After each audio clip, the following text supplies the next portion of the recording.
ఈ రోజు ట్రేడ్ ఎలా చేయబోతున్నానో చెప్తానండి. ముందుగా ప్రీవియస్ డే అనేది ఏమైందో తెలుసుకుందాం. ప్రీవియస్ డే అనేది పూర్తిగా కన్సల్టేషన్ లో ఉండే అండి. మార్కెట్ అనేది డే స్టార్టింగ్ నుంచి డే ఎండింగ్ వరకు పూర్తిగా కన్సల్టేషన్ లో ఉండే. ఈ జోన్ లో చాలా మంది బయ్యర్స్ అనే వాళ్ళు ఉంటారు, అలాగే సెల్లర్స్ అనే వాళ్ళు ఉంటారు. ఇక్కడ బయ్యర్స్ ని టార్గెట్ చేయడానికి మనం ఒకవేళ గ్యాప్ డౌన్ అనేది ఓపెన్ అయితే మనం సెల్లింగ్ సైడ్ అనేది ట్రేడ్ అని తీసుకుందామండి. ఒకవేళ గ్యాప్ అప్ అనేది ఓపెన్ అయితే మనం బయింగ్ సైడ్ ట్రేడ్ అని తీసుకుందామండి. ఎందుకంటే ఇక్కడ చాలా మంది సెల్లర్స్ అనే వాళ్ళు ఉన్నారు కాబట్టి వీళ్ళ టార్గెట్ చేయడానికి మార్కెట్ అనేది పైకి అనేది వెళ్ళొచ్చు. ఒకవేళ ఫ్లాట్ ఓపెన్ అయితే యాజ్ పర్ ప్రైస్ యాక్షన్ బట్టి ఎంట్రీ అనేది ప్లాన్ అనేది చేయాలి. ఇక్కడ బయ్యర్ గానీ సెల్లర్ గానీ ట్రాప్ అనేది కావాలి. అప్పుడే మనం ఎంట్రీ అనేది ట్రిగర్ అనేది చేస్తాము. వెయిట్ చేద్దాం, మార్కెట్ అనేది స్టార్ట్ కాబోతుంది. ఈ రోజు ఈ లెవెల్స్ అనేటివి నేను మీకు టెలిగ్రామ్ ఛానల్లో ప్రొవైడ్ చేయలేకపోయానండి, కొంచెం బిజీగా ఉండడం వల్ల.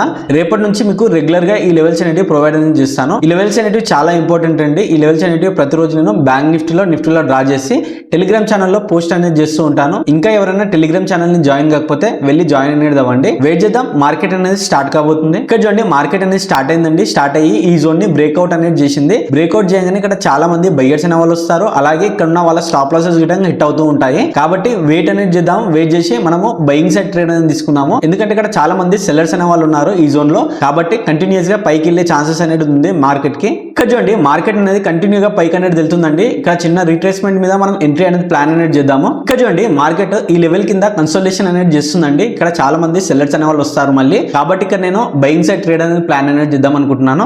ఇక్కడ నా ఎంట్రీ అనేది ట్రిగర్ అనేది అయ్యింది. నా టార్గెట్ వచ్చేసి 140 పాయింట్స్ అనేది ఉంటుంది. నా స్టాప్ లాస్ వచ్చేసి 50 పాయింట్స్ అనేది ఉంటుంది. వెయిట్ చేద్దాం, మన టార్గెట్ అనేది హిట్ అవుతుందో లేదో చూద్దాము. ఇక్కడ చూడండి, మార్కెట్ అనేది ఓన్లీ కన్సోలేషన్ అనేది అవుతుందండి. కన్సోలేషన్ అయ్యి ఇక్కడ బయ్యర్ ని సెల్లర్ ని ఇద్దరిని ఇన్వైట్ అనేది చేస్తుంది. వెయిట్ చేద్దాం, టార్గెట్ లేదా స్టాప్ లాస్ అనేది ఇద్దాము మార్కెట్ కి. ఇక్కడ చూడండి, నా టార్గెట్ అనేది హిట్ అయిందండి. ఇక్కడ ఏం లేదండి, నిన్న మార్కెట్ లో ఒక జోన్ అనేది ఏర్పడిందండి. ఇక్కడ బయ్యర్ ఉంటాడు, సెల్లర్ ఉంటాడు.